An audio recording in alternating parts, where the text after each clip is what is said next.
Okay, good morning, good morning, good morning. Hello, surprise.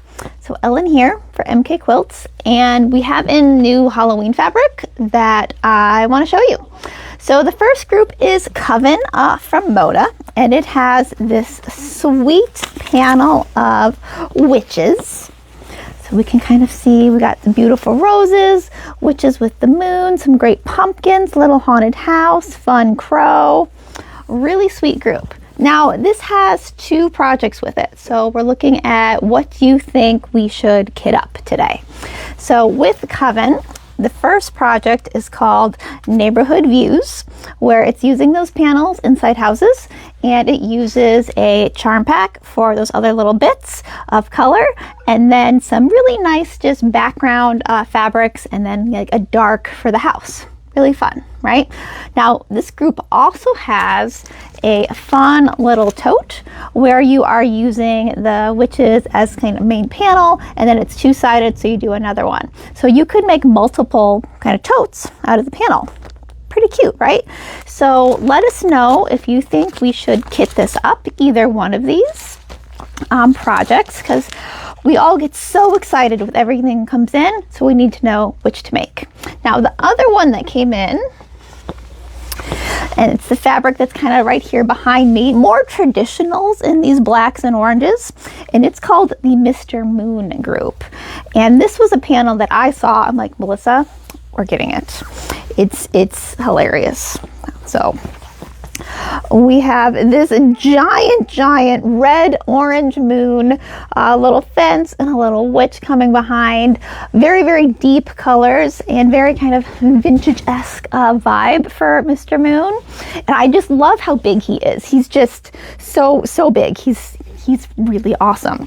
So for his kit, he is called Just Batty, where it's using the giant moon, and then we're doing an outline of kind of some bats, and then that is actually a stripe that is creating that kind of like fence effect around it.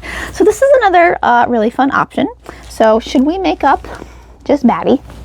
Let me know. And then the third one, and we had this one a little bit longer, but I just want to show you, is Spooky Cat. Now, Spooky Cat doesn't have a project in mind, but she's adorbs. She's just super sweet. So we've got giant Spooky Cat getting ready to go trick-or-treating. Can you get the vibe that we're kind of feeling with Halloween? Just these kind of fun vintage vibes, kind of folk art kind of style. Oh, I love her. She's darling. So I don't have a plan for her. She's so big and awesome. She could just be bordered, really, just a fun little border to go around her. Or we could just quilt her as is. Oh, she's so cute. We sometimes do have to ask, how many Halloween quilts does one person need? And we could say all of them, really. And then the last thing that I want to show you is our new Winnie the Pooh. So a fun panel that creates two trick-or-treat bags, and we are looking at classic vintage Winnie the Pooh.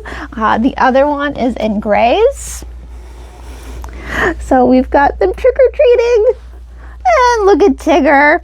And we've got a little bit of yardage to go with this as well. One is a really cool border stripe that we're looking at making a kit of.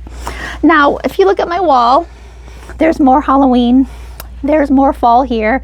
It's only July, but if we think about it, that's like no time at all. My daughter has already told me what she's going to be for Halloween this year, which is actually going to be at Comic-Con before Halloween, so we have to start making her outfit now. But she's very inspired and wants me to work with her, so I'm like, okay, yes, let's do it. We picked her pieces. We have some little bits of sewing to add on. I'm like, you want to sew, child? Let's go for it. All right, guys. That's our real quick little bit of Halloween.